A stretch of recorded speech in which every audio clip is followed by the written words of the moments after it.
Half an hour away from the opens in Hong Kong, Shenzhen, and Shanghai. You're watching the China Show. I'm Yvonne Man with David Ingles. Good morning. Let's get to your top stories today. Bonds on the up. Stocks are muted as traders shrugging off inflation fears, even as the latest Fed minutes show that price pressures remain a top concern for policymakers. Baidu sales slide the most in about 3 years as a slowing Chinese economy caps its ability to fight bigger rivals in AI. Also ahead, HKEX Chief Bonnie Chan tells us renewed global investor appetite will help sustain the market's boom after the exchange operator reports record profits. And more on earnings now. We speak to top executives from investment firm HK and Chinese vaccine maker CanSino Biologics.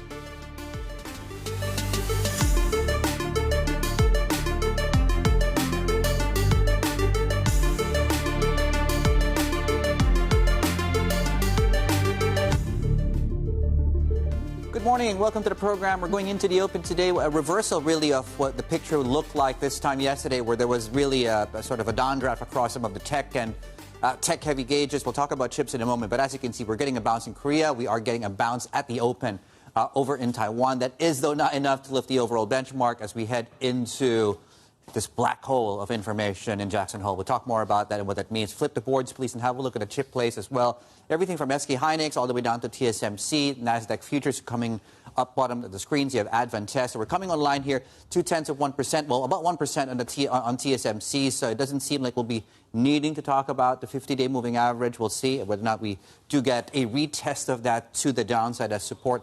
Samsung's at 1.7, and as you can see, Advantest is leading some of the gainers over in the Tokyo side of things. Flip the page, please. The dollar, interestingly, if you're geeking out on risk reversals, for example, right? Bullish skew for the first time since July on BBDXI. 1 month, by the way. 10-year yield, unchanged there. Again, Fed's minutes do show that, on balance, it's really inflation concerns over the weak labor market that seem to maybe pull back some of the bets, right? Going into Jackson Hole, as far as the Fed conversation goes. 102 right now in Singapore iron ore. Very, very quickly, the approach to the open today, we're in the thick of earnings season, so PopMart, Baidu, Laopu Gold, among the many other names we'll track today. A50 futures are punching higher. In case you missed it, CSI 300 yesterday closed at the highest level since 2022. 6 straight days now of turnover north of $2 trillion, and of course we are seeing some strength coming through in the Hong Kong dollar on the back of the biggest move to the downside on Hong Kong, Yvonne, I think going back to, May 14. Yeah, you're starting to see that gap between U.S. rates and Hong Kong rates narrow just a little bit, right? Yeah. Just given the rise in HIBOR of late. We'll see if that lasts here for now, but certainly that is on the agenda here today. So we talked about this A-share market rally, despite what we saw externally about the tech sell-off and the like. Really, the A-share market continued to outperform. So did Hong Kong, given some of these big moves that we mentioned about. So tech, biotech certainly is one thing. Li Chang did visit one of the biotech labs yesterday, so maybe it was boosting support in that sector as well. PopMart was a crazy move yesterday, right? All it took was 2 words, mini labubus, and it reversed the stock to a record high. Baidu might be on the opposite story there today, given the earnings that came out here as well. We mentioned about the weakness in the currency in Hong Kong, given that HIBOR surge as well. We have inflation numbers coming through in Hong Kong and Wang Yi in Pakistan as well. And still, some earnings to tell you about, Dave. Yeah, there's a ton on deck today. iFly Tech, Kuaishou, Bilibili, as far as the sort of outdoor and sports theme is concerned, which has done well, by the way, when you look at Antisports as a stock itself there. A lot of names are coming out with earnings, so I guess this will be market reaction stories tomorrow. And, of course, we're looking at a lot of market reaction stories going into today with the likes of Baidu, as Yvonne was just pointing out. We talked about this PopMart story, right? So I think the move yesterday was a 3 sigma move. Interesting is, right before the briefing started, stock was actually down. There was all this concern about long-term popularity of Labubus, right? Yes. And that was maybe why we saw a bit of a maybe profit-taking among traders for that very stock. But then again, it was during this earnings call where they mentioned about sales targets, when they talked about smaller Labubus that you could hang on your phone case. And that completely changed the trajectory. Yeah, but now you won't be able to just make them smaller. Yes, for once it worked. But now you can't put your phone in your pockets. It's okay. Right? It can hang out of the pocket. Well, then hang it on your belt loop then. Yeah. But yeah, I've seen NBA players do that, actually. Something that you can think about, David, as a trend. What, if you want to get on the boo-boos. Oh, okay. I said to join the NBA. It's a bit too late for me. And I'm also vertically challenged as far as that's concerned. So I wasn't talking about NBA. No, yeah. no. Okay. Anyway, so a couple of things on deck today. So obviously, Fed minutes talking about inflation as being one of the concerns, and certainly more than the labor market. And I guess that goes into our insights into what Jay Powell might actually say, and will he commit fully? And it doesn't look like he'll be able to, given the Fed minutes coming through. The separate story as far as the Fed goes, of course, Lisa Cook and Donald Trump, and concerns around some of the documentation as far as mortgages, I believe, was concerned there. Yeah, she's been accused of mortgage fraud, but she's coming through saying, look, I'm not going to have any pressure to step down right now. But it does lead to a lot of questions about what is going to be discussed at Jackson Hole. It may not just be about monetary policy, right? You have basically the Avengers of central bankers that are going to be convening there, the likes of Christine Lagarde, Andrew Bailey, and they're probably going to be defending what is central bank independence, like they did in Sintra.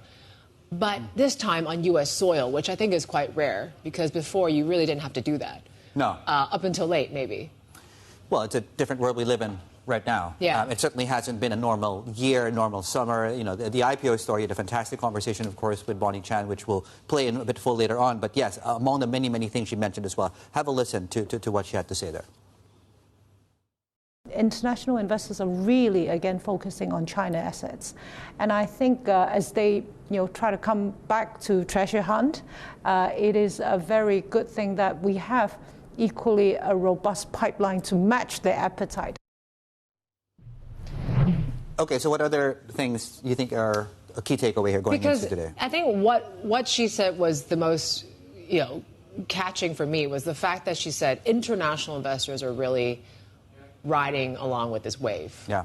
And that's something that she hasn't seen in some time. And I think that's why, if you ask the sustainability question of this equity rally, that's the one thing she pins her sort of bets on right now, and what gives her confidence that perhaps they could still maybe reclaim the IPO crown once again. But she says, no, I'm not looking to be number one or number two. I just really want to focus on the trend right now and bringing more companies to list. Yeah, if they do the right thing. Of course she's going to say that, but yes, they're on track. I'm sure they don't mind being number one. If nobody doesn't, if things fall into place.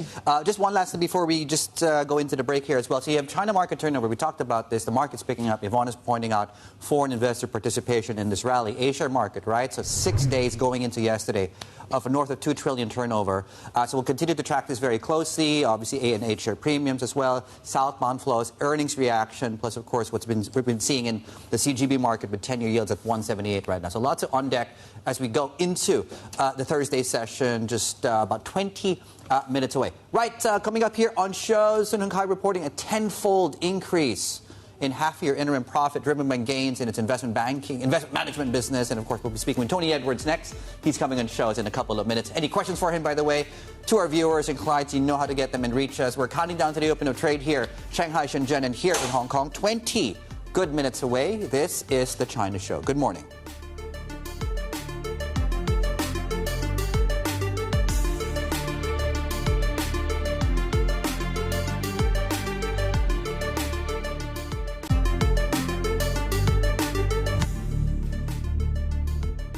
Fluctuations of the market are mostly related to psychological fluctuations, and people go from neutrality to liking stocks, to liking them a lot, to liking them a ton, to liking them too much.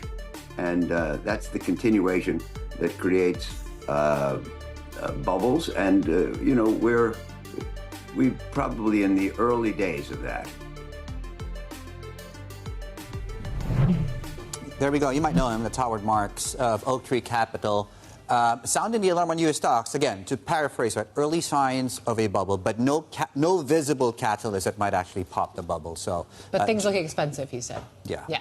Particularly in tech. I mean, when you look at that, and I think the price moves we've seen this week is reflective of that concentration risk in U.S. assets, right? Yeah, certainly is. Let's talk a little bit about all the investment side of things, and maybe talk to Hong Kong-listed investment firm Sun Hung Kai has reported a tenfold increase in first-half profit. The company says a strong recovery was primarily driven by its investment management business. Joining us exclusively now is Executive Director and Deputy CEO Tony Edwards. Tony, it's great to have you back on the program. Tenfold increase. Nothing to really be sad about there, but tell us a bit more about what really stood out to you this time. Well, I think what really stood out to us was the fact that the transition we've been making over the last couple of years is really kicking in now. I think we have a strong proof statement here that our strategy is right. Income was 2.8 billion. As you said, profits were about 928 million versus about 97 million last year. Strong EPS and continued strong support for the dividend, which we will continue to support. I think that the strategies have been about having a resilient balance sheet, being very conservative in our businesses, continue to invest in risk management, investing in operational efficiencies, investing in our investment capabilities as well. So finding the right opportunities. Because the world is, as Mr. Marks was saying, the world is very complex.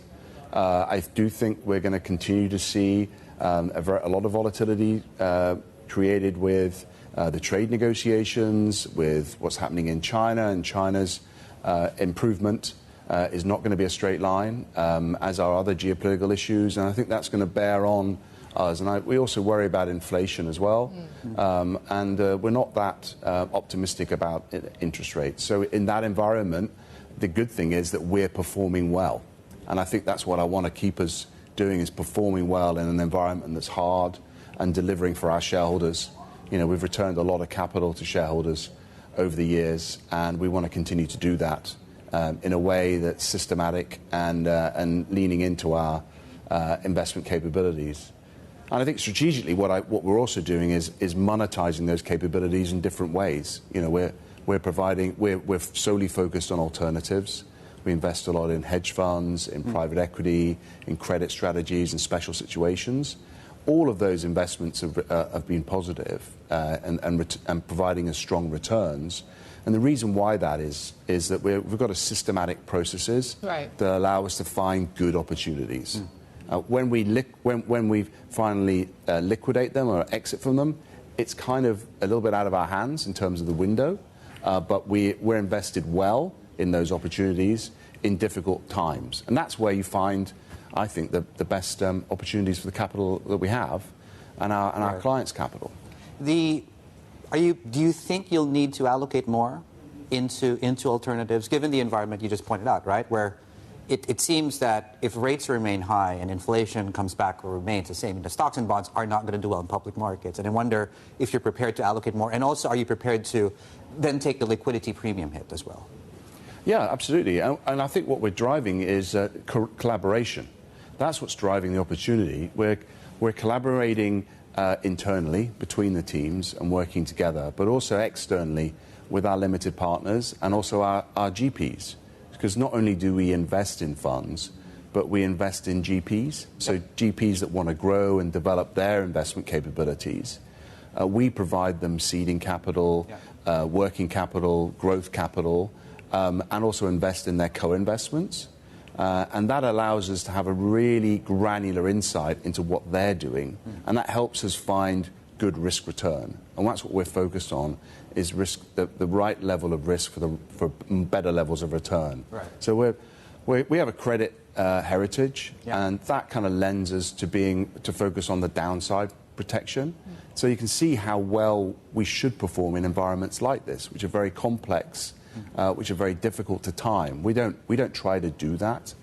And what we're trying to do is also monetize these investment capabilities, not in terms of the growth or the impact on our own balance sheet, but to help our clients and to help our GPs. And that's why, the asset management business has seen about $100 million US a month, about $600 million of new assets. We're up to 2.6 billion that are focused on third party. And that growth's come from our own capabilities, our own funds. So our hedge fund, Latitude Alpha, has performed very well, about 7% in the first half of the year, and continues to perform well. That's the equity neutral strategy one, right? And that's, the equity neutral strategy is Actus Ray Partners. Yes. Actus Ray Partners, fantastic strategy, continues to perform month in, month out.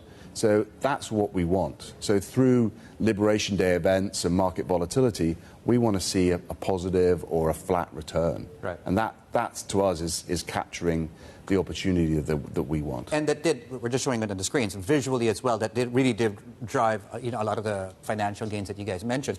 Talk to us about the credit business, though, because that's somewhat more cyclical in nature. What's the outlook then? How are you managing those risks? Oh, the credit business is in a very tough environment. I mean, you saw the unemployment numbers the other day in Hong Kong, and the credit business is got 50 or so offices in Hong Kong, and about 12 to 13 offices in China. We're the biggest non-bank money lender in Hong Kong, and a very strong brand and franchise here, and that saw a slight dip in profits to about $380 million.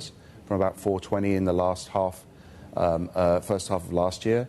And the issues there are related to the economic situation we're in. I think although we've made 140,000 loans in the first half of the year, and we've seen continue to invest in our risk and our operational framework and managing our costs, and it certainly helped the highball rates over the half year. It certainly helped us in that respect. Until recently. Until recently. Well, they're still pretty good. But it's all there. It's about managing the risks, knowing your customer, having the right systems, and we're applying things like AI now into that business that helps us underwrite the investments we're making. And that loan book has been pretty flat over the last 6 months, and I'd imagine my colleagues there will continue to, remain cautious but open for business and profitable business and lending to people that are going to be able to pay you back. It's pretty simple business. Well, that's the hope. Yeah. I was going to get your take on the investment management side of things, which was really driven by the fact that you had 2 exit events from some of the investments that you've made. One that's listed here in Hong Kong. Obviously, it's been a very, very robust IPO market. But there seems to be more of a warming of sentiment around Chinese assets overall. Yes. What are you seeing there? I mean, and what exposure do you still have now in China, or still have? Well, our investment management book is very well diversified. So we have about a third in the US, a third in this region, and another third in the UK and Europe. So we're very much a global investor, and that diversification is really important to us as a strategic sort of risk control. I think what's really important is we have the right people in the right teams. We have a strong embedded investment culture, which is seeking that downside protection and upside exposure in terms of the symmetry of returns. And we're there running processes that are systematic, that allow us to take advantage of opportunities in a manner that's repeatable. And they're using a lot of data, a lot of analytical work that goes into our underwriting, and our investment committee manage that process, I think, really effectively. So we would look at over 1,000 deals a year and probably make 20 investments, 25 investments. So we really refine it, and we really focus on getting to the right opportunity, because ultimately, if the markets do shut down, you want to be owning a good business that will continue to compound its growth, and that until the markets open up. But certainly, China's sentiment has improved year on year. The markets are certainly more open and open to the opportunities that the recovery in China will present over time. Right. But I think that could be, that time frame of recovery could be longer than we think. And I'd certainly we're erring towards that more cautious position, and in order to take advantage of that. What's the sense among your conversations within your investment committee? And we just heard from Howard Marks there talking about how maybe early signs of a U.S. bubble. I know you just mentioned you have a third exposure in the U.S. So how are you guys looking at that? And also, to the point you just made on you're conservative in China, for the longest time, global investors have been underweight China. And I wonder whether now, if you missed this initial boat, you keep a safe distance for now. What's just your broader thoughts on both things? Yeah, well, I think what we're trying to do, as I said, is do things in a systematic way. It's very data-driven, very deep analytical research, having the right people in the right spots, giving them the right tools and incentivizing. I mean, alignment's really important to us, as is access and governance in terms of transparency and accountability. I think once you've got those factors in place, you're in a good place to make a decision. And I think what we're trying to do is focus on what are the good opportunities and not having to make an investment. I mean, the difference between a principal and a capital allocator is a principal doesn't need to make an investment. Right. You know, an allocator does. To get paid, they need to invest the money. Yeah. We don't need to invest the money. And the worst thing we could do is make a bad investment. So we're happy buying good companies, investing into good risk-return opportunities, and waiting and learning and continuing to compound those returns. Whether it's we'll do the same in the US or in this part of the world. AI still remains to be that. Yeah, it is. Yeah. But we're also trying to work with the smartest people, right? So our GPs in the US, we'll talk to them and work with them on investments. And that allows us to be better informed and closer to the truth and make better decisions for ourselves and for our clients. And what we're trying to do in our asset management business is take that collaboration and create solutions for ourselves, solutions for our LPs, and also solutions for our GPs. So we've just funded a really interesting business a credit business in Australia called Wentworth Capital Partners. Fantastic track record in the equities. Yeah. We've just invested in there to enable them to open up a debt vertical, and they've just hired a team that has started recently, and that's the sort of opportunity we like. Tony, we're going to leave it there, but thank you. Tony Edwards, Executive Director and Deputy CEO of Sonenkai & Co. And there's more earnings coming up to tell you about. We're speaking exclusively with the CanSino Biologics CEO after they reported a narrower first half loss, as well as the outlook for the company and the biotech sector in China. Much more ahead. This is Bloomberg.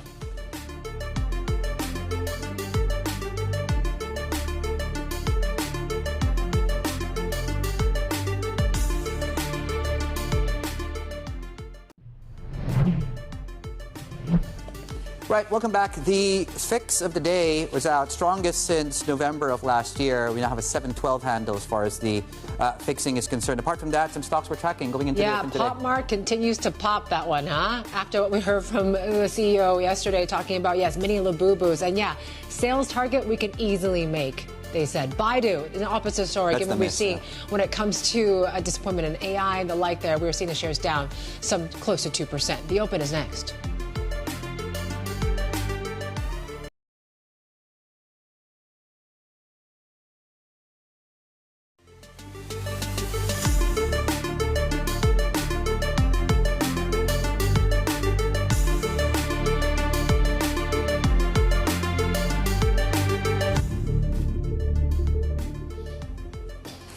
Welcome back. The Thursday session is just under a minute away, and the Asia market continues to be the main story across the greater Chinese markets. Within that, of course, we have some reports, CSJ reporting that the intention of insurers to increase allocations there.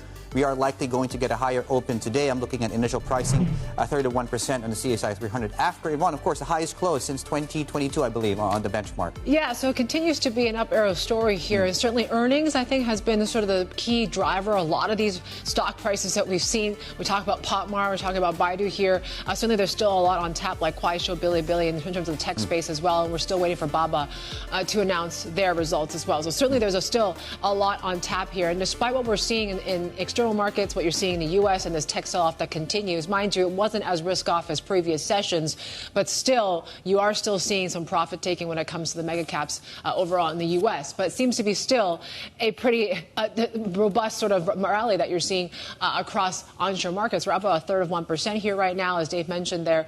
We did close at the highest we've seen since 2022, and we're watching very closely. It seems like, once again, bonds are being sold off. There has been some local reports also talking about the concerns that you're seeing, the melt up in yields and what this means for redemptions as well among some of the bond space. So certainly that's something to keep in mind of as well. Commodities seem to be doing a little bit better here this morning. There was some concern yesterday about tariffs around steel and the like here from the U.S. Trump administration. So certainly one to watch. But there you go. Iron ore is up 1% here. Again, crude is also up some 1%. We're watching very closely what happens in Hong Kong. So we talked about PopMart. That was a great story yesterday, wasn't it? We were talking so much closely about, the stock was down after the earnings despite these blowout numbers, and then again, it's quickly rotated and shot up to a record high. So that just goes to show earnings are really driving a lot of the price action here. Just given the slow news before we count down to Jackson Hole, those Fed minutes you can kind of brush aside as old and dated because, yes, that meeting actually came before that surprise U.S. jobs report, right? So certainly that means we are brushing off some of the inflation concerns. Hong Kong's looking a bit quieter, though, and we are pretty much flat. So HS Tech is slightly selling off here this morning. So Baba, Baidu, Meituan, and Xiaomi are lower here. Baidu is down some 2.6%. So that is certainly an earnings story, right? So it seems like when it comes to AI, they're still kind of dragging among some of the bigger names as well. Of course, search has also been encroached too. We'll talk a bit more about later, given to some of the likes of TikTok and the like. So certainly that company continues to face multiple sorts of headwinds there. And here you go. Stocks in focus includes the likes of Hong Kong Exchange. So, we had record second quarter, record first half as well, as we talked to Bonnie Chan about yesterday. So the stock still continues to be higher here today. CanSino Biologics, that net loss was narrower. We'll be talking to the top boss there coming up a little bit later on. Laopu Gold, that's another great story here, right?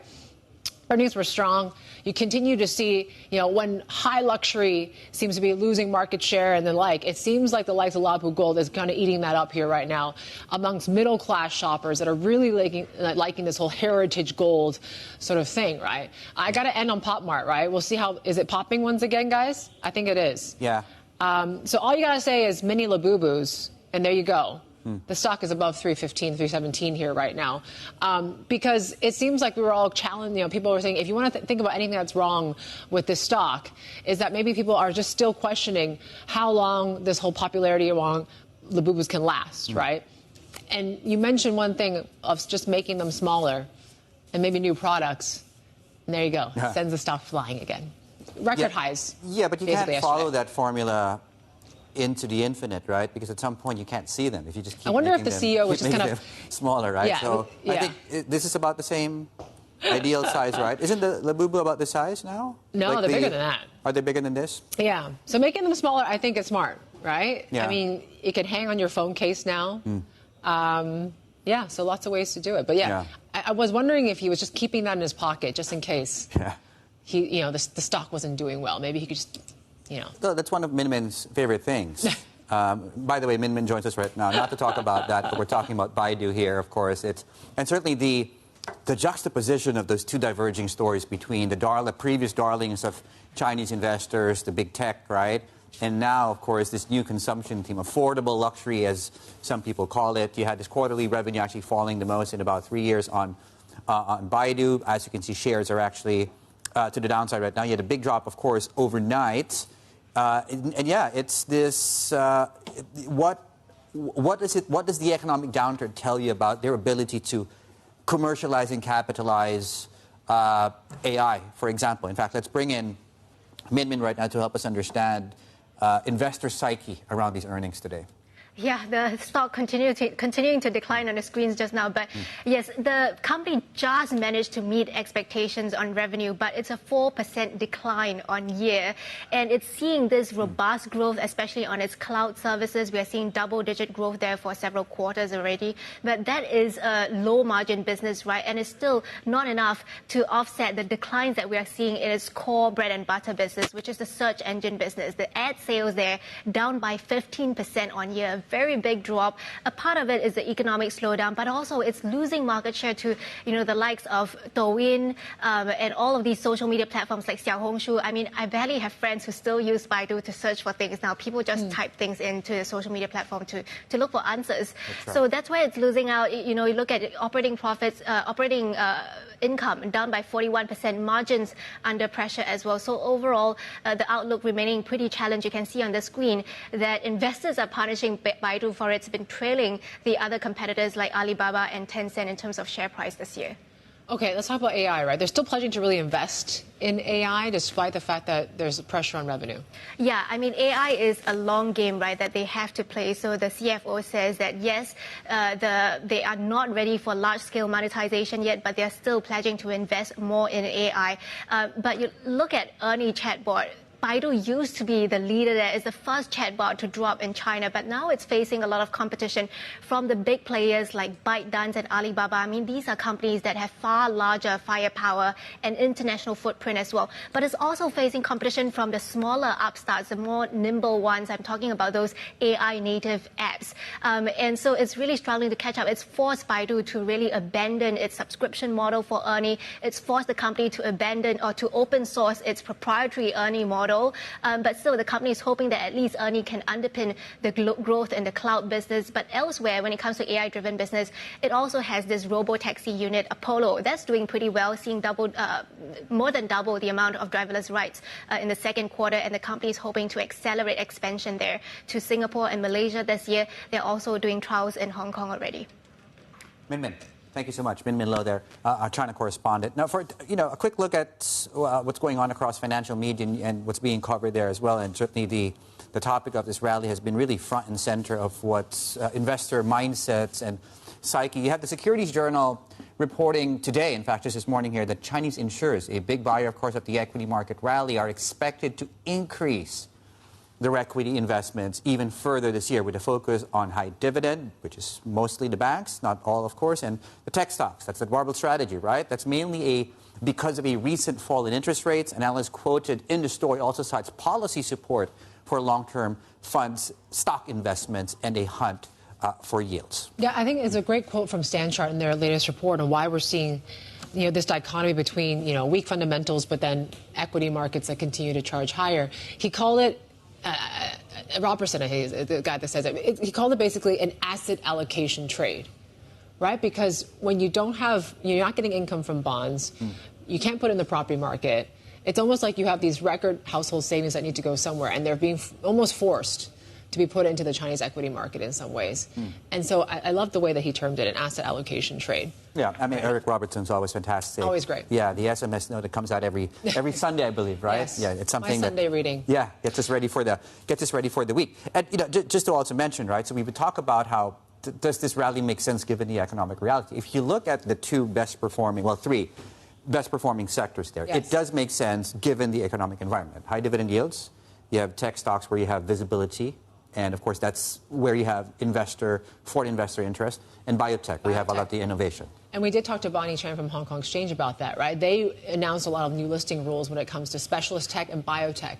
Yes. And that really has been quite successful for them. And it is the best performing sector, really, in Hong Kong this year. Yeah. And she talked about, I think there was still about a dozen or more companies that they're looking at in the biotech space as well. That certainly could be quite interesting. So let's get more from that conversation with Bonnie Chan. She's confident that the IPO boom in Hong Kong will continue thanks to international investors' renewed appetite for Chinese assets. The Hong Kong Exchange CEO also told us how the exchange plans to sustain its strong performance following a record profit in the second quarter. What really stands out for me for this quarter is the fact that it's riding on a pretty sustained momentum. If you look at our results, this is actually another set of record half-yearly results. We deliver a pretty strong set already for the second half of 2024. Gradually, we're seeing a return of interest from international investors, and they want to, again, look for opportunities to deploy more capital to this part of the world. The key question is it sustainable? What could extend this streak? We saw this momentum started actually in the second half of last year. And so far, it's been sustaining quite well. International investors are really, again, focusing on China assets. And I think as they try to come back to treasure hunt, it is a very good thing that we have equally a robust pipeline to match their appetite. We have currently over 200 companies already having filed their applications. And in fact, on a daily basis, I'm speaking to a lot more. So I think, with the backdrop of, really the interest returning in earnest, as well as all these very exciting investment opportunities coming online, I do hope that the momentum can carry on. How confident are you that Hong Kong can reclaim the #1 IPO venue this year? At the moment, we're in a very good position. And we do have the pipeline to help us deliver and stay up there. But to me, the more important thing really is to make sure that we are able to support the fundraising needs of these companies. And this year, I keep talking about the IPO pipeline.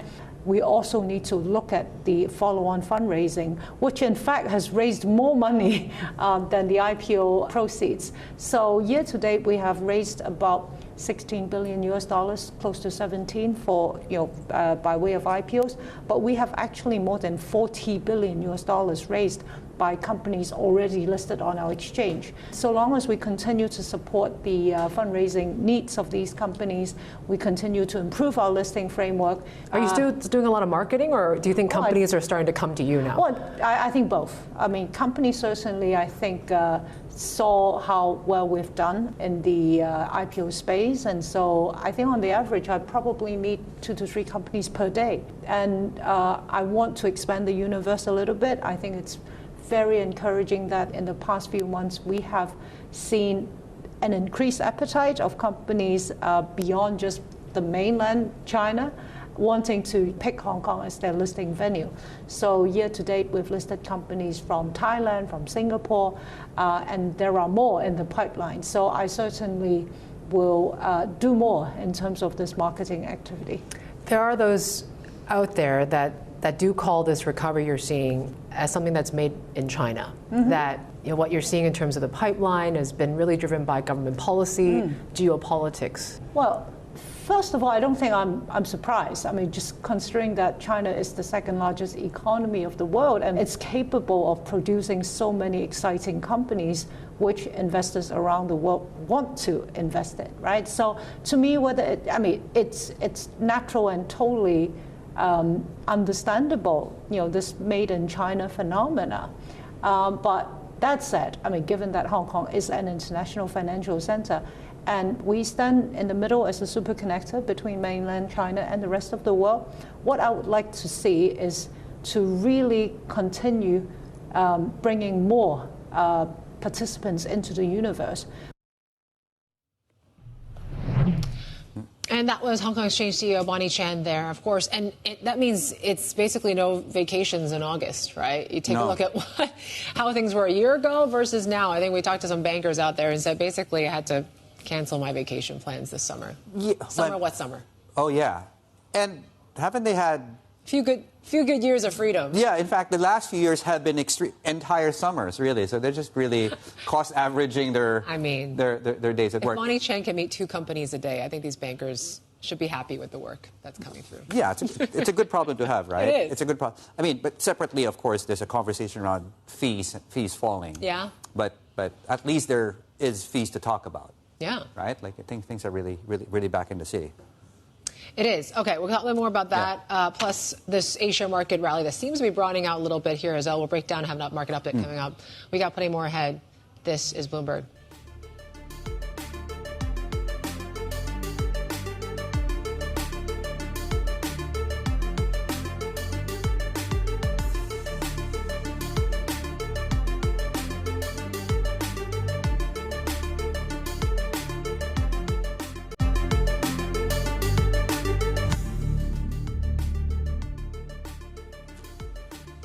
Right, welcome back. Now, Bloomberg has learned that China's biggest airlines have begun dividing up this 500 plane order, a lot, right, for Airbus jets. Beijing has yet to announce a deal, of course, which has been overshadowed by uncertainties around tariffs. Daniel Lee, our aviation reporter, is here with us to talk us through what's going on right now. Yeah, we've got this mega order that China is going to hand to Airbus, not yet officially announced, but what we understand is China has gone to the domestic airlines, the big airlines, China Southern, China Eastern, Air China, and others, just to say, look, how many airplanes do you want? And they're dividing up the orders. So the big 3 airlines, they're going to get 100 aircraft each, according to people familiar with the matter, and then the rest of the orders will filter down. So it's a significant moment because this is the Chinese airlines need more airlines to replace their existing fleets, and they need more aircraft to expand. But this does also come against the backdrop of making orders in a pretty tense geopolitical trade situation that China has been engaged with Brussels about for several months now. Yeah, tell us a bit more about this. Then what does this mean for this whole kind of rivalry between Airbus and Boeing? Obviously, they've been wanting some Chinese orders as well. Where does that stand? Where does things stand now on that front? At the moment, this would put Airbus ahead, depending on whenever the orders are announced. But you also have to look at someone like COMAC, China's domestic plane maker, someone that Beijing has championed for a couple of decades now. And it has won orders in the past, but I think the reflection of the fact that China still has to rely on Western technology, Western jets, in order to prop up its aviation system, which will filter through for still many decades to come. So I think for the here and now, COMAC still will have a share, but it still won't surpass the likes of Airbus and Boeing in the near or even the midterm. All right, Danny, thank you. Danny Lee there with that Bloomberg scoop. Certainly a big one for your team here. But yeah, that certainly is a big order of 500 jets there, according to their reporting as well. All right, some other corporate news that we're watching this morning as well, keeping an eye on biotech stocks after Chinese Premier Li Qiang emphasized the need for stronger support for the sector. Now, on a visit to Beijing labs and drug makers, he called for more tech and policy backing, saying the industry holds vast market potential. Li also urged companies to deepen global ties, harness AI, and improve drug pricing systems. Bloomberg has also learned that Temasek is considering one of its biggest organizational overhauls in years to boost returns and efficiency. Sources say Singapore's state-owned investor may divide its business into 3 arms, focused on domestic, foreign, and fund investments. The move would fundamentally restructure the 51-year-old giant amid rising pressure to deliver higher returns and streamline operations. Bloomberg's been told that Citi hired a law firm to investigate complaints about the behavior of its wealth management chief, Andy Sieg. Now, sources say Sieg has drawn complaints from current and former staff accusing him of intimidating and unfairly sidelining employees since joining the bank 2 years ago. We're told the inquiry has been completed, but Citi declined to comment on its outcome. Now, Microsoft is limiting Chinese companies' access to early warnings about flaws in its technology. This follows an investigation into whether a leak actually led to then a series of hacks exploiting some of the gaps in its SharePoint software. Let's bring in Belle, our Asia Tech correspondent, to tell us what's going on here. Yeah, so it's a change that came about last month, actually, so that's what we've learned. But a lot of details to it. Sort of at the headline, one of the key things to understand is that Microsoft operates what's called the Microsoft Active Protections Program, or MAPP. And the goal of that is to give security software companies the ability to learn early details on flaws, and then also to make changes or provide updated protections for their customers in turn. It operates worldwide, but what's happening now is that access is going to be limited in countries where MAPP participants need to report vulnerabilities to their governments, and that includes in China. You said about those series of hacks, SharePoint was the latest on that.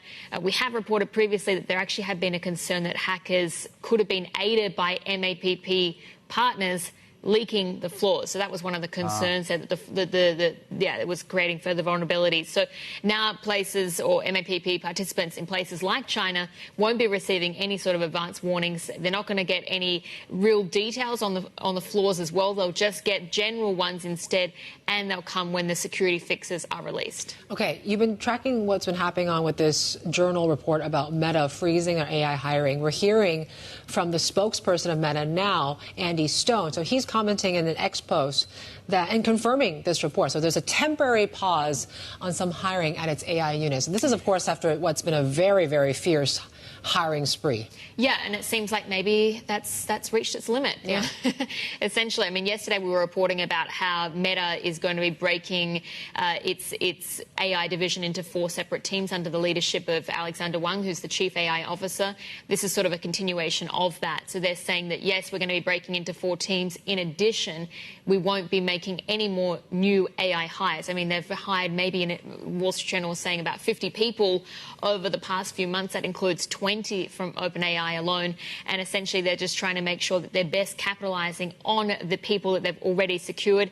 And as you said, we've heard from that spokesperson. There was also a spokesperson commenting to the journal as well, but just saying it's basic organizational planning that's being carried out. Yeah, there's only so many hundreds of millions you can offer in these packages. Well, billions as well. I mean, it was, huge pay packets. Yeah. It's quite a bit of spending there. At some point, you're rewarding greediness. Yeah. Right, Belle. I wouldn't turn it down, but okay. No, not at all. All right. Just goes to show, right? Maybe we are seeing signs of that spending spree coming to a halt, right? Particularly some of the big names like Meta. All right, Belle, bringing us the updates on those two stories here. We got plenty more ahead. This is Bloomberg.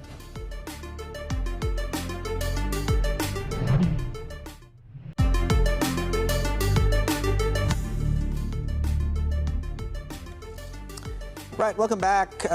Shares of PopMart have now reversed the early gains, but again, it's too early in the day to really determine how this is going to close. If you look at what happened yesterday, we were trading at about this level, or not lower, and then we closed 12% higher. Many labubus and the sustainability concerns over the allure and appeal of labubus was addressed to some extent. Yeah.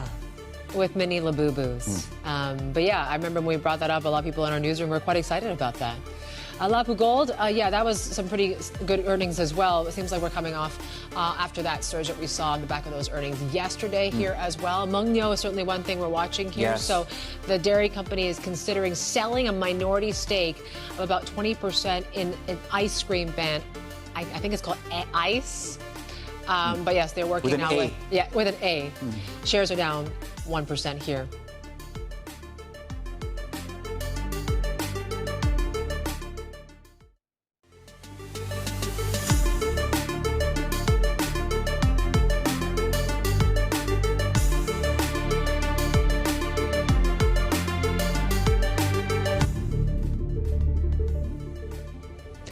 Welcome back to the China Show. Here's a look at the CSI 300 a half hour into the session. Looks like we are extending those gains here once again, albeit we've come off some of the initial sort of optimism at the start of the open, just 30 minutes in. But still, we were talking about how things closed at the highest in about 3 years yesterday. So we're just extending that here today. MSCI China, though, not looking as good here right now, but we're still kind of in the thick of earnings season here right now, Dave. But there's still a lot of questions of whether this equity rally we've seen can actually start spreading to other parts of the market too. Yeah, I think when you look at the Asia market, our colleagues put out a really good piece yesterday about, more the broadening out of the rally, more members in the Shanghai Comp, for example, exhibiting either trading above the 50-day moving average or at 52-week highs, right? So the breadth is improving.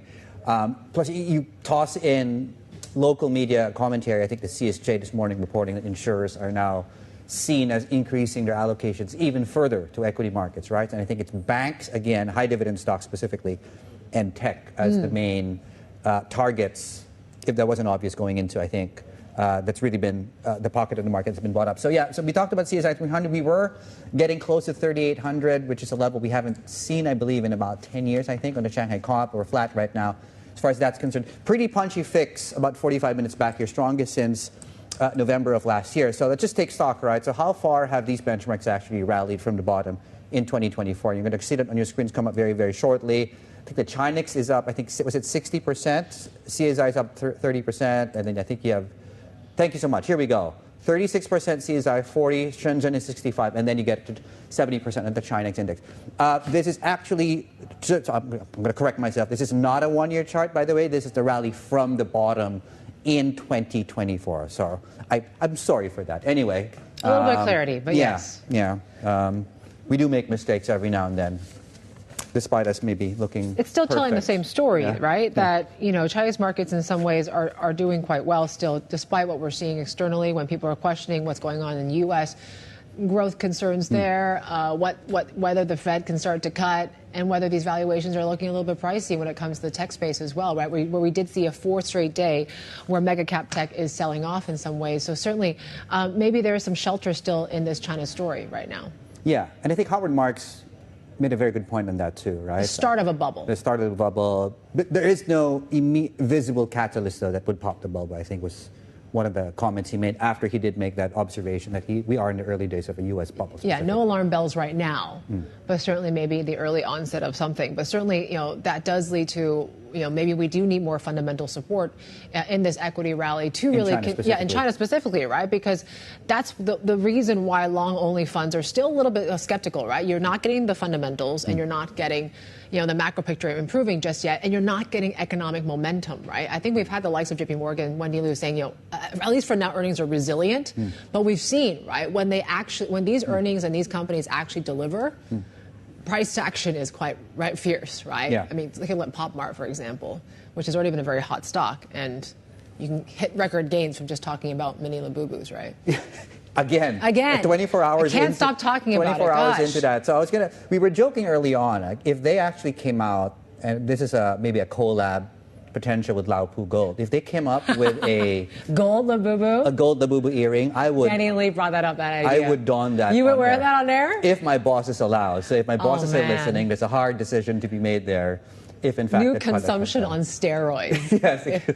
David would be the model for that. Price for perfection, as they say in these markets, right? So the fundamental story Yvonne is pointing out there, right? The market's rallying in China. Liquidity has really driven that rally. It's point number one. And point number two is, are we making the right global assumptions on growth and inflation? If you ask the Fed what they're more concerned about, the minutes overnight told us it's inflation. It is not so much the labor market, right? So with equity markets at this price, and things seem to be headed in the direction that we haven't really priced inflation properly, are we headed into a challenging environment for global markets? Then again, it was.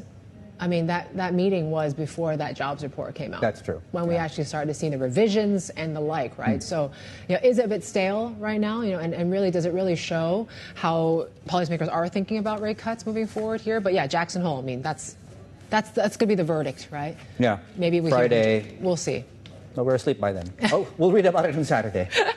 Let's bring Ian Samson, multi-asset portfolio manager at Fidelity. He's watching all things cross assets and the like here. Obviously, there's been a lot of concerns about this global equity rally. It's starting to see some signs of strain right now. Howard Marks talking about potentially signs of a bubble. Are you sharing those views? I'm not sure I'd go as far to say a bubble, but if you look at valuations, whether it's the S&P, we're back at the sort of P levels that we got to in 2021 or even late last year, where they really struggled to make further valuation gains, and you're kind of potentially picking up pennies in front of the next big correction. So, and another way to look at it is credit markets, where you've got spreads, whether it's an investment grade or high yield, spread levels so tight that on a one-year basis, you don't expect to make money over government bonds. So how do you invest in that environment when the fundamentals are still good, but the valuations are tight, seasonality's bad? We've been, for instance, really lightening up on credit, going to almost zero as kind of a bit of a tail hedge. You can buy puts quite cheaply, but also you want to stay invested, and if you want to play the AI theme, there are slightly better priced ways of doing that. You can buy Taiwan stocks in this region. You can look further down the supply chain in Europe. So we're staying invested, but we're trying to find some ways to kind of hedge some of that downside risk, particularly in the dicey summer months where you do get some odd moves to the downside every so often. What do you make of earnings season? It goes into the fundamental story you just pointed out. Yeah, so the number one test, I think, for this earnings season, putting China aside for a second, was can the tech stocks deliver? Yeah. And they did, not just on their own earnings, but promising some visibility on further capital expenditure on AI. So that's given at least a life not to just those stocks, but also some of the related trades that we like, the grid and data center build-out names in Europe, everything down the chain, sort of copper miners that are feeding into that. So I think, valuations aside, that trend continues. And I think that's why you've had a strong August, which, at least so far, when that can often be a tougher time for markets. You manage a multi-asset dynamic inflation fund. I'm just wondering, in terms of inflation, there seems to be a growing divide among the Fed about whether to really be concerned about inflation being sticky or not. And we still haven't seen that much of a tariff pass through. But the market seems to be brushing that all aside here right now. Should it be? I like to think not what the Fed should do, but what the Fed will do. And it's interesting, not talking about September versus December, but looking at 1 year, the composition of the Fed and the people that are voting on monetary policy is going to look quite different. We're obviously going to have a different a different chair replacing Fed Powell, a couple of other appointments from President Trump. And given that already the Fed is so finely split between those that think maybe they shouldn't cut interest rates this year, next year we end closer to 4%, the hawks, and about half are dovish, thinking, yeah, definitely 2 cuts this year, maybe end next year closer to 3. The balance is going to shift in favor of those doves, I think. We're going to be more willing to look through tariff-driven inflation as if it was just a consumption tax hike and nothing kind of more persistent. And that's going to have significant impacts on markets when you've got this more dovish policy looking out a year from now. I mean, it's such a strange next 12 months, as you were just earlier pointing out, right? The fact that we're talking about the need for some form of inflation hedge going into an easing cycle. Like, how do you construct a strategy around that sort of environment over the next 12 months? Sure, there's a few ways you can do it. One obvious investment that we continue to like is gold, where with stubborn inflation, falling policy rates, and large fiscal deficits, mainly in the US, but also, in other parts of the world too, gold is a great hedge for that. You can buy inflation swaps, which can essentially turn the nominal assets that you own, whether it's bonds or equities, into real assets. And also, we just look beyond US Treasuries for our fixed income exposure. So there's plenty of places in emerging markets I'm from the UK. Yesterday we had inflation coming in nearly 4%. Higher, yeah. Bank of England still is cutting interest rates. In South Africa, you've got inflation at their 3% target and yields are above 9%. You look in Latin America, Mexico, doing a fiscal contraction. You're getting some really attractive carry. And so we look there for our fixed income exposure while avoiding, say, the long end of the US yield curve, avoiding gilts and bunds. Do you suspect you'll be increasing your non-dollar exposure then significantly from here on? I think is the other question to that. Maybe you were just alluding to that too. Yeah, in this environment where US growth is going to slow, we firmly believe that. Probably not a recession. Nothing's really pointing to that now. But slowing to below trend, Fed Reserve cutting, maybe even despite sticky inflation. That's quite a good environment. I'm not going to say the dollar is going to sell off significantly, but it's a good environment for emerging market assets, emerging market carry, whether that's on the local government bond side or the currencies. That's where we see the highest risk reward right now. And should we still expect the dollar to be detached from rate differentials, yields in the long end, given the fiscal concerns that you mentioned just now? I would put more emphasis on the front end of the yield curve and the fact that the Fed Reserve is going to be cutting interest rates as something that's going to cap the dollar over the next 6 to 12 months. How are you looking at equities this part of the world, including China? I think this week we've seen a wobble. It didn't last long, though. In, tech, for example, Taiwan and Korea, for example, did see a bit of a wobble yesterday. There's a lot of different stories in Asia, and while we play it quite tactically, there's a lot to be interested in. So I think Taiwan, it's more that structural AI play, but it's slightly more attractive valuations. So there's definitely a strong case for Taiwan. It's an area we like. Korea, we've had some more export data. That's a really good leading indicator of earnings. And so one, on the earnings side, the semiconductor cycle and the Korean exports point to pretty good fundamentals in Korea. And obviously you've also got the new government, the new administration, specifically bringing in policies to try and boost valuations in the way that you've seen in Japan. So Korea is another place that we like, a way to diversify out of developed markets. And actually we see the semiconductor cycle broadening out, and that should be quite good for Korea as well. Then there's China. There's 100 different markets within China alone. What I think is interesting is looking into, we had Baidu earnings, of course, yesterday. Next week we get some of the other e-commerce names.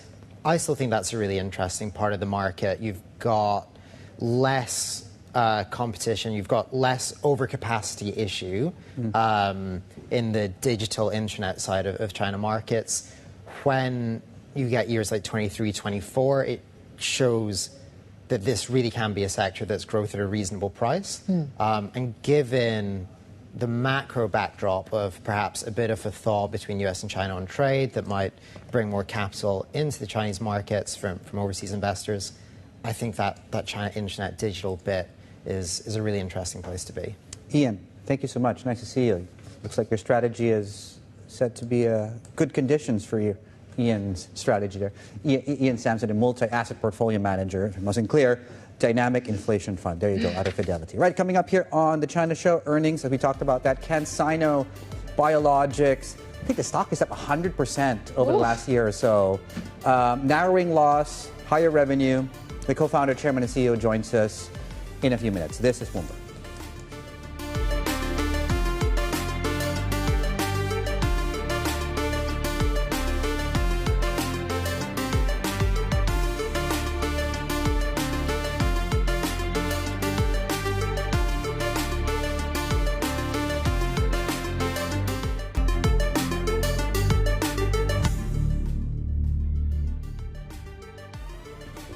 Welcome back. You're watching The China Show. We've been tracking the biotech sector very closely, certainly this entire year. Today in particular, after Chinese Premier Li Qiang vowed to boost support for the sector and really zooming in on one specific company, CanSino Biologics, reporting earnings yesterday. The numbers on your screens, narrower loss, higher revenue.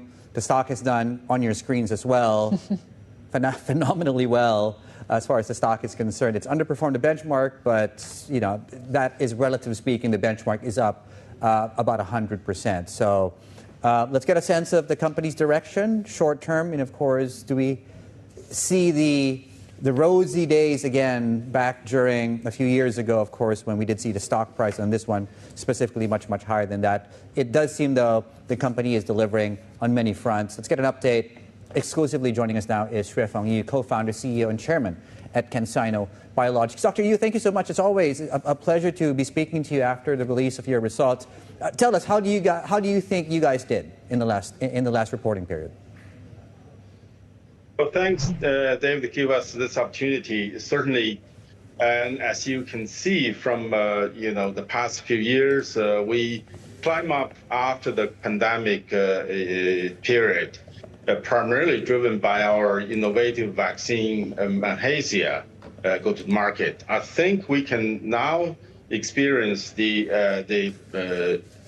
market acceptance for the high-quality, innovative vaccines.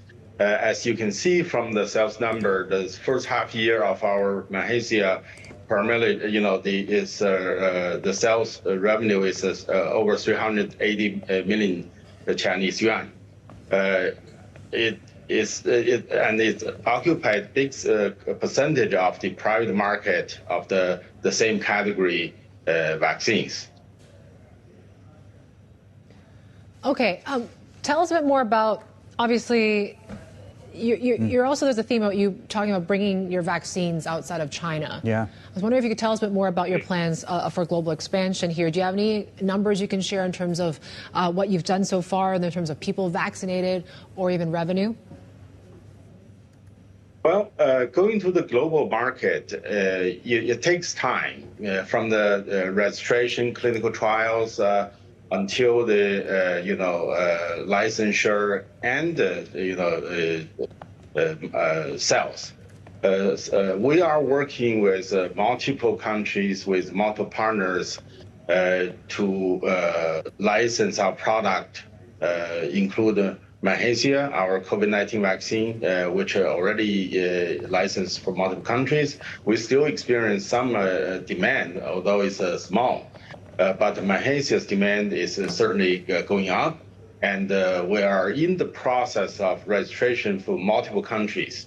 And as you may already see our announcement, we have licensed in Indonesia, and we will have a shipment later part of this year. And we're expecting our Manhasia. Primarily, this first commercial product will be launched in multiple countries in the coming year. In terms of the volume or sales, I think we will have to define that in the later time. But I certainly understood. see the international product is the same category is growing. The demand is there. Yeah, in fact, later on, I want to get your thoughts on what you think the trends will be in the United States, given, let's just call it the regulatory environment taking place there as far as vaccine specifically is concerned, Dr. Yu. But can I just ask you as well, you guys got approval for your pneumococcal, I'm not sure if I'm pronouncing that properly, vaccine back in July. What's your outlook for that specific product?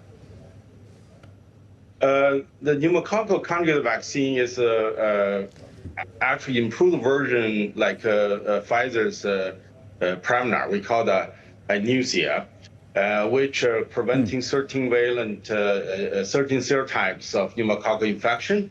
Our clinical trials indicating it's actually better suited for Chinese market because the most common 4 serotypes, we actually have a better protection compared with other similar product. Currently, we are expecting our first batch release in the coming months.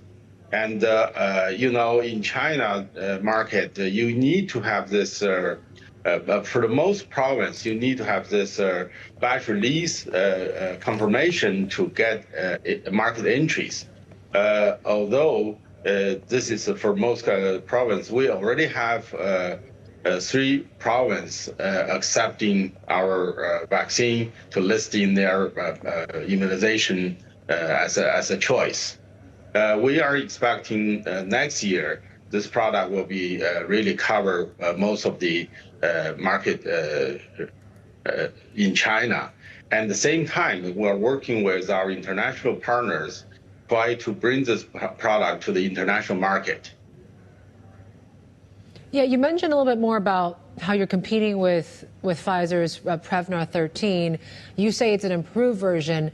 I'm just wondering, how do you plan to compete with the likes of Pfizer and maybe more domestic rivals? Is it going to be due to price? Can you price it lower? Our price actually is in the public domain, which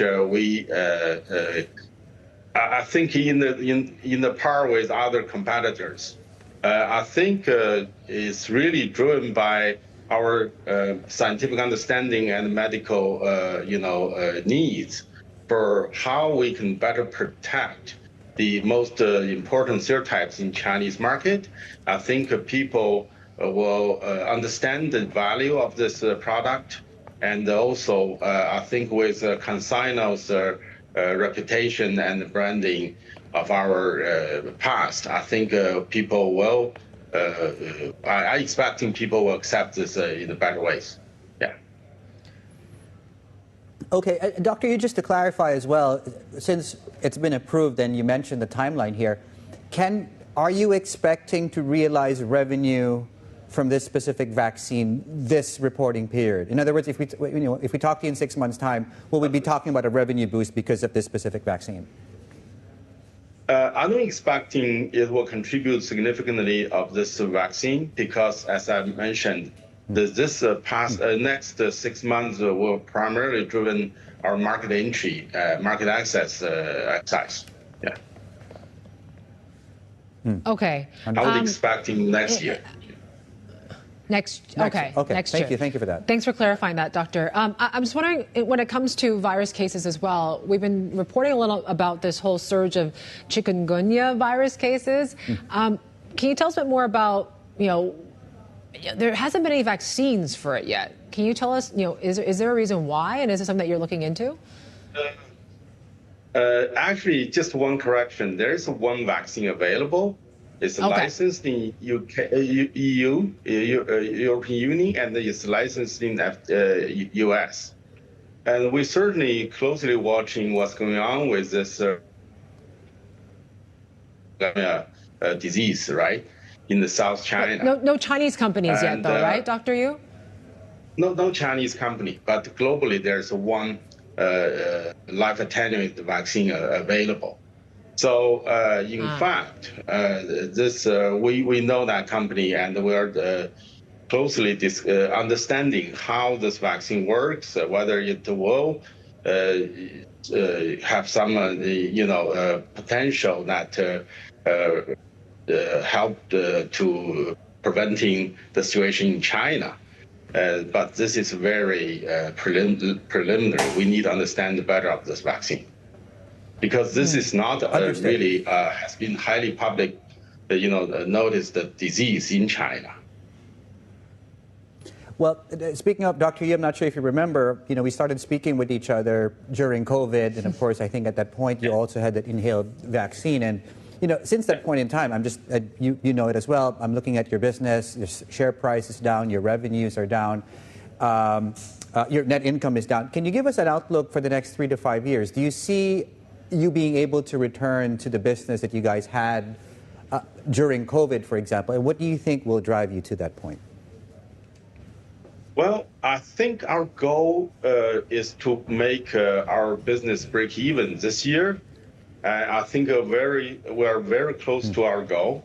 As you can see, the revenue generation and the net loss is very narrow now to the the net gain point. I expecting we'll have a better outcomes for the end of the year if nothing changes, and certainly with 3 or 4 new product launch in the next years to come, I will certainly see our revenue should go up, and especially with the new product, which we are also the first in class in China. So I would expecting this market acceptance will go high, like our diphtheria tetanus component pertussis, the pediatric combos, and our tetanus diphtheria component pertussis 4 to 6 years old, and also our Mahacia, the meningococcal quadrivalent conjugate vaccine, also extended the indication to the adolescents and the adults. So I hope this will give us a new revenue source to continue the business growth. Dr. Yu, it's great to have you as always. Thank Dr. Xuefeng Yu there, co-founder, CEO, and chairman at CanSino Biologics. And as he was speaking, the shares are up some 5% here this morning in Hong Kong. TV goes where you watch all those interviews, including the one that we just had. This is Bloomberg.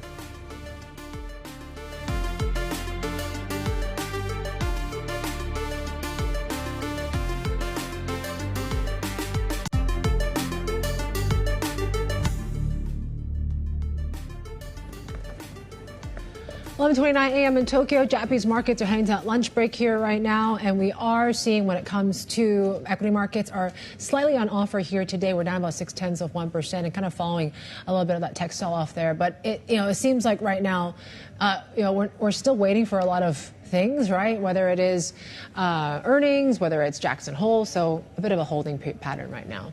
Yeah, and I wonder how Jay Powell's going to phrase this, really. I'm really, I know we always count down to the Jackson Hole meeting, but certainly right now, because there are, I would say, conflicting signals, but the data is not as clear-cut this time around going into that. Plus, of course, you have some questions around personnel.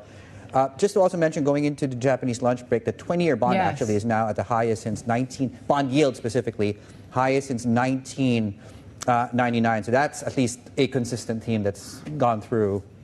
And that's after the bond auction, too, right? Yeah. And the 30-year yield also edging closer to an all-time high. We're at, 318 levels here right now. So that brings it back to when that first tenor was introduced that same year in 1999. So there you go.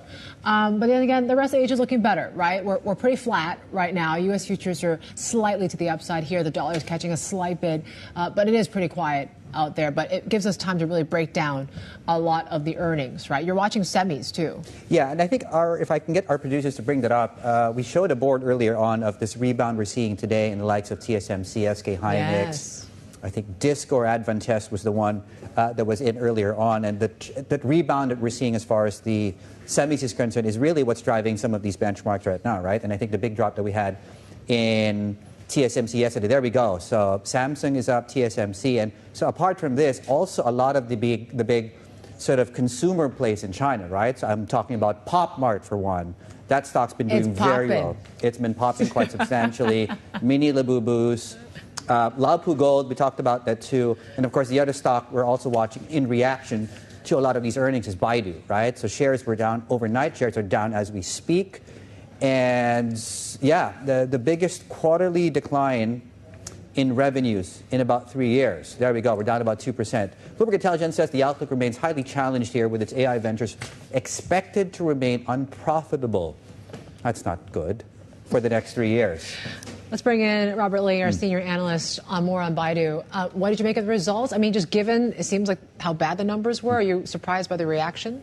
Yeah, well, obviously markets tend to price these things ahead of time, and the underlying weakness has been well known, or the weakness in Baidu's business has been relatively well known and well understood by the market for some considerable period. And for clients on the terminal, if you go on the function EEG, you'll see the earnings estimates have been progressively brought down by the sell side over the course of really the last 2 years or so. So expectations were quite low going into the results. And technically, there was a small beat, mainly driven by cost cutting. But the fundamental outlook for their core business, which ultimately is a search engine business, Baidu historically has been referred to as the Google of China, that remains extremely uncertain and clouded by ongoing weakness, mainly because there are many other ways to search these days. You know, the market is moving and evolving on. So what they're doing on that front is investing heavily in AI to try and bring AI-enhanced search to their offering, but obviously that comes at a cost, and that's depressing their margins. In the meantime, obviously advertisers are going to spend their dollars where consumer eyeballs are, and unfortunately for Baidu, it's not their platform. It's short video platforms. It's the Douyins, it's the Bilibilis, it's the Tencents of this world. So the core cash-generative business, at the core of what they do, is under immense pressure at the moment, at a time when they're investing very heavily in AI, which is, as you mentioned in your intro, not generating any substantial returns. And they're also investing heavily in robo-taxis. Similarly, that is not generating any meaningful financial return. Our China correspondent, Min Min, earlier on made a very good observation, I think.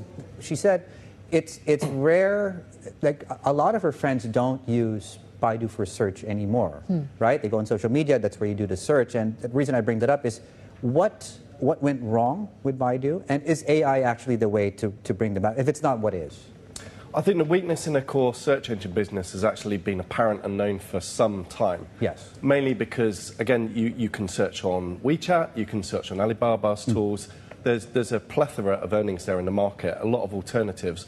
And obviously, in terms of the younger generation, Generation Z, are using different platforms like Xiaohongshu, RedNote, and others. So they would tend to search through those platforms, which has left legacy platforms like Baidu and also Weibo has left them behind to some degree. And again, Weibo reported last week we saw very weak performance on their advertising. Again, in complete contrast to the likes of Tencent and Bilibili, whose advertising is still growing in the high teens or low 20s rate. So I guess there's a generational shift there. But the problem for Baidu is it's investing heavily in AI and robo-taxis at a time when these businesses are really, they're loss-making and they're not generating or unlikely to generate any meaningful return. So this additional investment spend is really acting as an additional headwind to their margin progression. I mean, on the reported numbers last night, their gross margins were down over 900 basis points year over year. And in terms of operating margins, this business used to do well over 20%. We're now down in the low teens. So there's been a really significant margin compression in the business. And that is one of the reasons why, in a China context or Hong Kong context, Baidu has been one of the weakest performing tech stocks. What can it do to come back? And is that even possible, Robert? Okay, I think, as I've maybe said before, I mean, ultimately, they're a medium-sized business. They lack the scale and resources of the likes of Tencent, Alibaba, or Huawei. I think they are too thinly spread. I mean, they had some market leadership, first-mover advantage in AI, which has rapidly eroded as the big guys, in crude terms, have moved in. So it's become increasingly difficult for them to compete on equal terms. They just can't match the resources of Tencent, etc. And then, again, if you go back to Tencent's results last week, Tencent at least has scope to apply AI internally in its business to at least generate some short-term payback on that investment. For example, they're using it in ad placement and to accelerate games development. Baidu can't really do that. But it's too thinly spread. they're chasing dreams in robotaxis, they're chasing dreams in AI. And all this comes at a considerable cost, while their core cash generative engine is under immense pressure. So I think we need some change in strategy. We saw a new CFO come in who was introduced on the call last night. Maybe he will bring a fresh approach, but I think that's it. A new strategy, a fresh approach. The status quo cannot continue. The share price says everything. All right, Robert, thank you. Robert Lee there, our Bloomberg Intelligence senior analyst on Baidu. We got to check Tencent here right now. A pretty interesting line and report came through. According to one of their, I think it's called app figures, so they're talking about Valorant Mobile. It has earned over $1 million on day one in China. So it tops the iPhone downloads in the mainland here right now, and the stock is up. But yeah, this is on the back of what we heard just yesterday or a few days ago, where I think Wukong, remember that video game, Dave? Yeah. Is making a sequel, I think. There's something in the works. And that's even without you or me downloading and trying it. I can certainly guarantee I'm not part of the 1 million, but not that we're needed. But even when Very it comes to, yeah, definitely for that. Then when it comes to the Wukong sequel, right, the key thing is that there's a new player, right? They're calling it Black Myth Zhongkui. So you can play not with Wukong, but Zhongkui. Wow. Okay, not you sure. You don't know if you're ancestral gods. No. Yes. No. There's a, we'll talk about it later. I think we're running out of time. Okay, there's a Reuters report out, and it's driving crypto stocks to the upside. It's coming up on your screens very shortly. Reuters reporting that the State Council will review and potentially approve a roadmap for the expanded yuan use globally later this month. As far as expanded yuan use and including stable coins. There we go. So that's really driving this one, this cohort of equity names to the upside. Yeah, and I did talk to Bonnie Chan about this as well, given that Hong Kong just went and started our with this stablecoin whole legislation here. Ordinance, right? Yeah. And whether they are looking into even building that sort of infrastructure to fund these transactions and these new sort of digital asset products. And she says, look, it's obviously a big topic, but then it's still kind of a wait and see right now how this all plays out. But certainly that's just one of many things that we talked to Bonnie about from Hong Kong Exchange. They say that she's confident that the IPO boom in Hong Kong will continue, and that is thanks to international investors' renewed appetite for Chinese assets. And she also told us how the exchange plans to sustain its strong performance following a record profit in the second quarter. What really stands out for me for this quarter is the fact that it's riding on a pretty sustained momentum. If you look at our results, this is actually another set of record half-yearly results.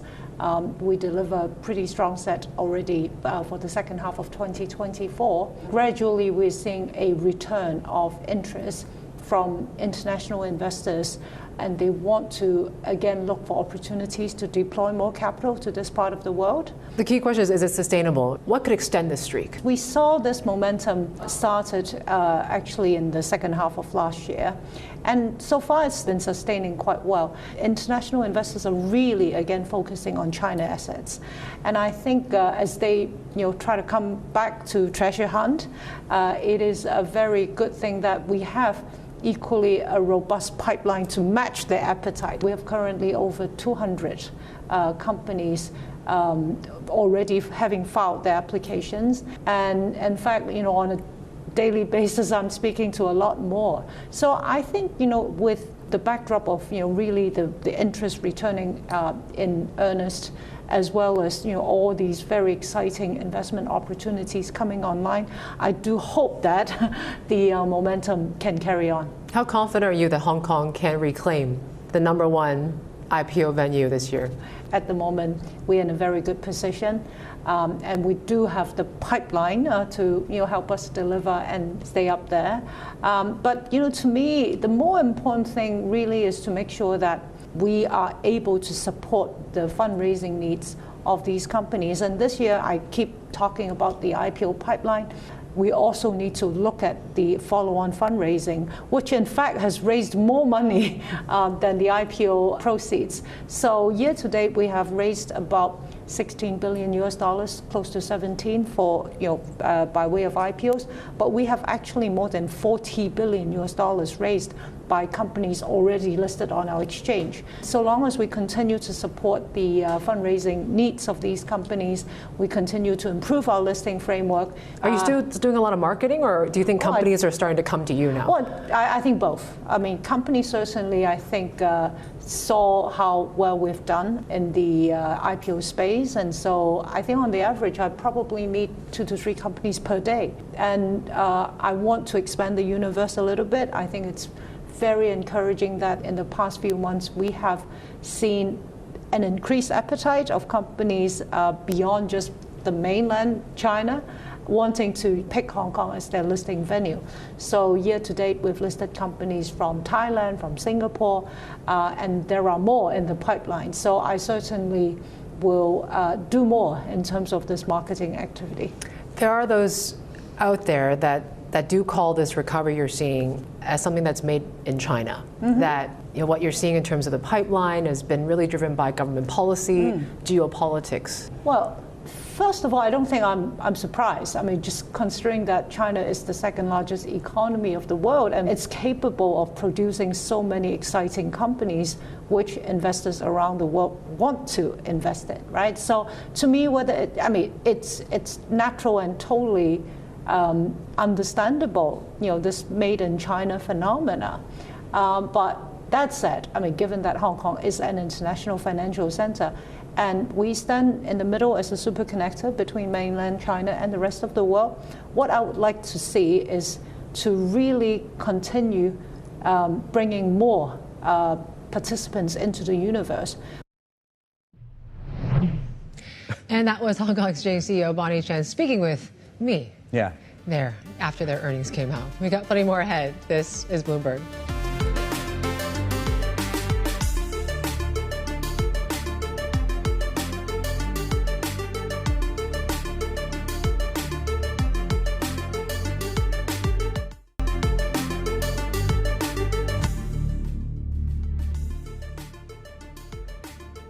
Right, welcome back. You're watching The China Show. Bloomberg has learned that Singapore state-owned investor Temasek is mulling one of its biggest overhauls in years, aiming to boost efficiency and also boost returns. Our Asia investing reporter, David Bramley, is here with us in our studio, has graced us with his presence here in Hong Kong. And yeah, David, what will this overhaul actually entail? Well, as you said, at the moment it's at the mulling stage, so nothing's completely confirmed. But what we understand is probably going to happen is a split, largely, to 3 organizations. One would look at mostly the domestic concerns, another would look at the international investments, and a third would look at the fund investments that it has. So currently it invests in various vehicles like Avanda, 65 Equity Partners. Much of that would be brought under a holding company called Seviora that already exists. Okay, tell us, you mentioned some of these investments that they have. Does it have implications for outside of Singapore then? Massively. I mean, apart from the companies that were handed to Temasek from the government of Singapore in 1974, we're talking Singapore, the telecommunications company, the post companies, the ports, etc. It also owns huge mall operators that have major, I would say, apartment buildings, shopping complexes in China as well. Capitaland, Mapletree, things like that. PSA, the huge port operator, it owns a big stake in that. It also owns a multi-billion stake in BlackRock. So quite a few international and domestic concerns. You mentioned we're just in the mulling stage of things. Do we have a timeline, though, of when we could possibly start this exercise? Well, the hope is that it'll be in the coming weeks and months, to our understanding. Soon, okay. Yeah. One kind of funny aside is that one of the motivations was the F1, the Formula One Grand Prix coming up in Singapore. Yeah. That's in October, early October. There we go. Some had thought that would be a good opportunity to explain to the international stakeholders who are likely to come and sit in Temasek's corporate box. Okay. Yeah. But did they say why they're doing it? And really, do you think it's going to work? Yeah. Well, whether or not it'll work is very much, this is such early days, and any huge change of this magnitude will cause a lot of friction, which in and of itself would slow things down. But it could potentially increase the efficiencies. There are a lot of overlapping businesses in the Temasek portfolio, especially in that domestic portion. And so you could see a lot of M&A activity there. What it does to the jobs of Singaporeans, that's yet to be decided. Okay, David. It's great to have you here in Hong Kong. David Ramley, their Asia investing reporter, joining us here right now. We're watching AIA shares, though. They are slightly to the downside here today after reporting a 16% increase in value of new business in the first half of 2025. And the group CFO, Garth Jones, told us exclusively the firm saw growth across 13 of its markets. We're very pleased with the first half performance of the business. We saw an excellent set of financial results and operating results in both growth of the business, the earnings growth, and in the growth in the value of the cash generation that we have. The value of new business, which is our key growth measure, grew by 14%, while our operating profit after tax grew by 12% per share, and our underlying free surplus generation, which is our key operating cash measure, that grew by 10%. I think importantly, the growth was broad-based. We saw growth in 13 of our markets across the business, with Hong Kong, our largest market, growing by 24% to $1.1 billion. We saw growth in ASEAN, that was up 20%, with particularly strong growth in Singapore and in Thailand. We saw growth in India, that was up 38%, and China grew by 10% on an underlying basis. Also, in the first half, we returned $3.7 billion to shareholders. And I think our confidence, the outlook for the future, is reflected in the 10% increase in the dividend. So overall, we're very, very pleased with the performance, a strong performance for the half year. You talk about the Hong Kong performance, some of it also driven by mainland customers. How strong do you see the demand from there going forward? Could you put maybe some numbers to it? Yeah, we saw very strong growth in the mainland Chinese visitor segment. That was up by 30%. It's around half of our business. But we also saw strong growth in the domestic segment. That grew by 18%. That's the other half. The business has been growing strongly over the last few years post-COVID. We saw strong growth momentum building from last year, and that's continued into the first half. As we look forward, we saw recruitment of new agents was very strong, with 15% growth in the recruitment, and that builds the momentum even further. So we're confident in the outlook for the Hong Kong business. We see strong demand, but we also see strong supply in terms of our agent productivity and growth. Garth, when it comes to mainland China, how are you dealing with the lower rate environment and, of course, your expansion plans there? Have you seen any more approvals when it comes to regulation in different provinces where you operate? In terms of the interest rates, we take a position where we match our assets and liabilities for the very long term. So the average remaining duration of our in-force portfolio of bonds, for example, is more than 30 years. They've been invested in the past at very high rates, and so that's given us a very strong foundation. And for the new business that we layer on, successive layers of business that provide future profits, that we reprice on a regular basis. We repriced last year. We'll be repricing again from the 1st of September this year to reflect those lower interest rates. But importantly, a lot of the sources of the profit that we have in China come from our protection business. We're a big protection business seller.